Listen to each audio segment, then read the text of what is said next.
ਮਨੁੱਖਤਾ ਦੀ ਸ਼ੁਰੂਆਤ।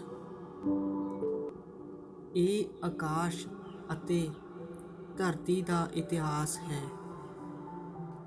ਇਹ ਉਹਨਾਂ ਗੱਲਾਂ ਦੀ ਕਹਾਣੀ ਹੈ ਜਿਹੜੀਆਂ ਪਰਮੇਸ਼ਵਰ ਦੇ ਧਰਤੀ ਅਤੇ ਆਕਾਸ਼ ਬਣਾਉਣ ਵੇਲੇ ਵਾਪਰੀਆਂ।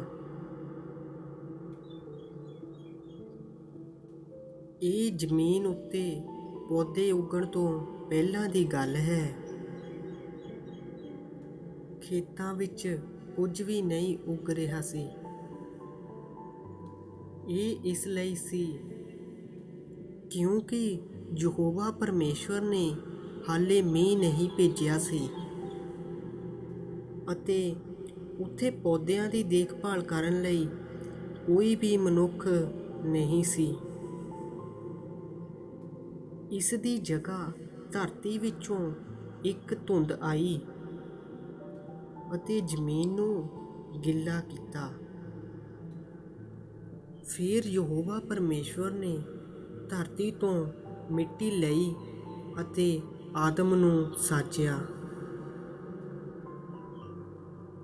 ਯਹੋਵਾ ਨੇ ਆਦਮ ਦੇ ਨੱਕ ਵਿੱਚ ਜੀਵਨ ਦਾ ਸਾਹ ਫੂਕਿਆ ਅਤੇ ਆਦਮ ਜਿਉਂਦਾ ਜੀਵ ਬਣ ਗਿਆ। ਫਿਰ ਯਹੋਵਾ ਪਰਮੇਸ਼ਵਰ ਨੇ ਪੂਰਬ ਵਿੱਚ ਅਦਮ ਨਾਮ ਦੇ ਇੱਕ ਸਥਾਨ ਉੱਤੇ ਇੱਕ ਬਾਗ ਲਾਇਆ। ਯਹੋਵਾ ਪਰਮੇਸ਼ਵਰ ਨੇ ਆਪਣੇ ਦੂਸਰਾ ਸਾਜੇ ਹੋਏ ਆਦਮ ਨੂੰ ਉਸ ਬਾਗ ਵਿੱਚ ਰੱਖ ਦਿੱਤਾ। ਯਹੋਵਾ ਪਰਮੇਸ਼ਵਰ ਨੇ ਜ਼ਮੀਨ ਵਿੱਚੋਂ ਰੁੱਖ ਉਗਾਏ। ਹਰ ਖੂਬਸੂਰਤ ਰੁੱਖ ਅਤੇ ਹਰ ਉਹ ਰੁੱਖ ਜੋ ਭੋਜਨ ਲਈ ਚੰਗਾ ਸੀ। ਬਾਗ ਦੇ ਮੱਧ ਵਿੱਚ ਯਹੋਵਾ ਪਰਮੇਸ਼ਵਰ ਨੇ ਜੀਵਨ ਦਾ ਰੁੱਖ ਲਾਇਆ ਅਤੇ ਉਹ ਰੁੱਖ ਵੀ ਲਾਇਆ ਜੋ ਗਿਆਨ ਦਿੰਦਾ ਸੀ ਕਿ ਕੀ ਚੰਗਾ ਸੀ ਤੇ ਕੀ ਮਾੜਾ। ਅਦਨ ਵਿੱਚ ਇੱਕ ਨਦੀ ਵਗਦੀ ਸੀ ਜਿਹੜੀ ਬਾਗ ਨੂੰ ਸਿੰਜਦੀ ਸੀ। ਉਹ ਨਦੀ ਫਿਰ 4 ਸ਼ਾਖਾਵਾਂ ਵਿੱਚ ਪਾਟ ਗਈ। ਪਹਿਲੀ ਨਦੀ ਦਾ ਨਾਮ ਪਿਸੋਨ ਸੀ। ਇਹ ਨਦੀ ਹਵੀਲਾ ਦੇ ਸਮੁੱਚੇ ਦੇਸ਼ ਦੇ ਦੁਆਲੇ ਵਗਦੀ ਸੀ। ਜਿੱਥੇ ਸੋਨਾ ਹੈ, ਹਵੀਲਾ ਵਿਚਲਾ ਸੋਨਾ ਚੰਗਾ ਹੈ, ਉਸ ਦੇਸ਼ ਵਿੱਚ ਮੋਤੀ ਅਤੇ ਸੁਲੇਮਾਨੀ ਵੀ ਹਨ। ਦੂਸਰੀ ਨਦੀ ਦਾ ਨਾਮ ਗਿਹੋਨ ਸੀ। ਇਹ ਨਦੀ ਸਮੁੱਚੇ ਕੂਸ਼ ਦੇਸ਼ ਦੁਆਲੇ ਵਗਦੀ ਸੀ। ਤੀਸਰੀ ਨਦੀ ਦਾ ਨਾਮ ਹਿਦਕਾਲ ਸੀ। ਇਹ ਨਦੀ ਅਸ਼ੂਰ ਦੇ ਪੂਰਬ ਵਿੱਚ ਵਗਦੀ ਸੀ। ਚੌਥੀ ਨਦੀ ਫੁਰਾਤ ਸੀ। ਯਹੋਵਾ ਪਰਮੇਸ਼ਵਰ ਨੇ ਆਦਮ ਨੂੰ ਅਦਨ ਦੇ ਬਾਗ ਵਿੱਚ ਜ਼ਮੀਨ ਉੱਤੇ ਕੰਮ ਕਰਨ ਅਤੇ ਬਾਗ ਦੀ ਦੇਖਭਾਲ ਲਈ ਰੱਖਿਆ। ਯਹੋਵਾ ਪਰਮੇਸ਼ਵਰ ਨੇ ਆਦਮ ਨੂੰ ਇਹ ਆਦੇਸ਼ ਦਿੱਤਾ।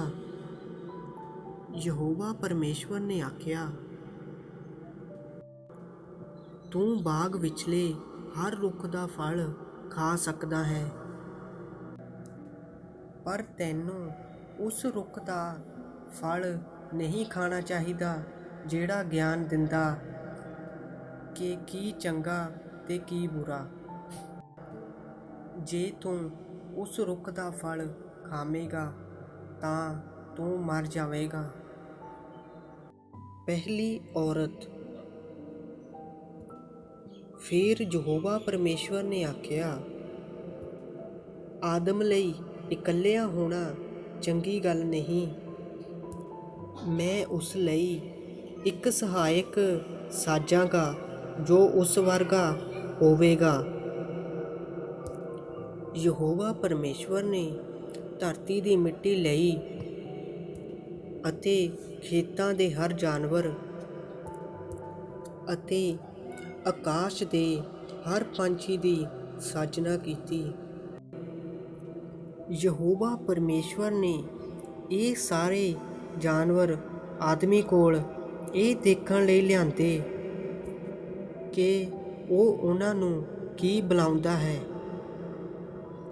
ਆਦਮੀ ਨੇ ਹਰ ਇੱਕ ਜਾਨਵਰ ਨੂੰ ਨਾਮ ਦਿੱਤਾ। ਆਦਮੀ ਨੇ ਪਾਲਤੂ ਜਾਨਵਰਾਂ, ਆਕਾਸ਼ ਦੇ ਸਾਰੇ ਪੰਛੀਆਂ ਅਤੇ ਸਾਰੇ ਜੰਗਲੀ ਜਾਨਵਰਾਂ ਦੇ ਨਾਮ ਵੀ ਧਰੇ। ਆਦਮੀ ਨੇ ਅਨੇਕਾਂ ਜਾਨਵਰ ਅਤੇ ਪੰਛੀ ਵੇਖੇ, ਪਰ ਉਸ ਨੂੰ ਕੋਈ ਵੀ ਅਜਿਹਾ ਸਹਾਇਕ ਨਹੀਂ ਲੱਭਿਆ ਜੋ ਉਸ ਲਈ ਜੱਚਦਾ ਹੋਵੇ। ਇਸ ਲਈ ਯਹੋਵਾ ਪਰਮੇਸ਼ਵਰ ਨੇ ਆਦਮੀ ਨੂੰ ਗਹਿਰੀ ਨੀਂਦ ਵਿੱਚ ਸੁਲਾ ਦਿੱਤਾ। ਜਦੋਂ ਆਦਮੀ ਸੁੱਤਾ ਹੋਇਆ ਸੀ, ਯਹੋਵਾ ਪਰਮੇਸ਼ਵਰ ਨੇ ਆਦਮੀ ਦੇ ਸਰੀਰ ਦੀ ਇੱਕ ਪਸਲੀ ਲਈ। ਫਿਰ ਯਹੋਵਾ ਪਰਮੇਸ਼ਵਰ ਨੇ ਆਦਮੀ ਦੀ ਚਮੜੀ ਦੀ ਉਹ ਥਾਂ ਬੰਦ ਕਰ ਦਿੱਤੀ ਜਿੱਥੇ ਉਸ ਨੇ ਪਸਲੀ ਕੱਢੀ ਸੀ।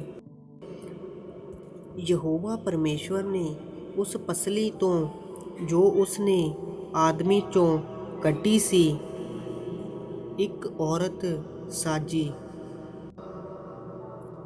ਫਿਰ ਯਹੋਵਾ ਪਰਮੇਸ਼ਵਰ ਔਰਤ ਨੂੰ ਆਦਮ ਕੋਲ ਲੈ ਆਇਆ। ਆਦਮੀ ਨੇ ਆਖਿਆ, ਆਖਿਰਕਾਰ ਮੇਰੇ ਵਰਗਾ ਇੱਕ ਇਨਸਾਨ। ਉਸ ਦੀਆਂ ਹੱਡੀਆਂ ਮੇਰੀ ਹੱਡੀਆਂ ਤੋਂ ਹਨ, ਉਸ ਦਾ ਸਰੀਰ ਮੇਰੇ ਸਰੀਰ ਤੋਂ ਹੈ। ਉਸ ਨੂੰ ਆਦਮੀ ਤੋਂ ਲਿਆ ਗਿਆ ਸੀ, ਇਸ ਲਈ ਉਹ ਔਰਤ ਸਦਾਈ ਜਾਵੇਗੀ। ਇਹੀ ਕਾਰਨ ਹੈ ਕਿ ਆਦਮੀ ਆਪਣੇ ਮਾਤਾ ਪਿਤਾ ਨੂੰ ਛੱਡ ਕੇ ਆਪਣੀ ਪਤਨੀ ਨਾਲ ਜੁੜ ਜਾਂਦਾ ਹੈ।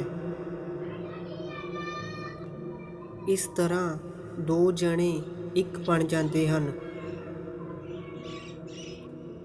ਆਦਮੀ ਅਤੇ ਉਸ ਦੀ ਪਤਨੀ ਨੰਗੇ ਸਨ, ਪਰ ਉਹ ਸ਼ਰਮਿੰਦਾ ਨਹੀਂ ਸਨ।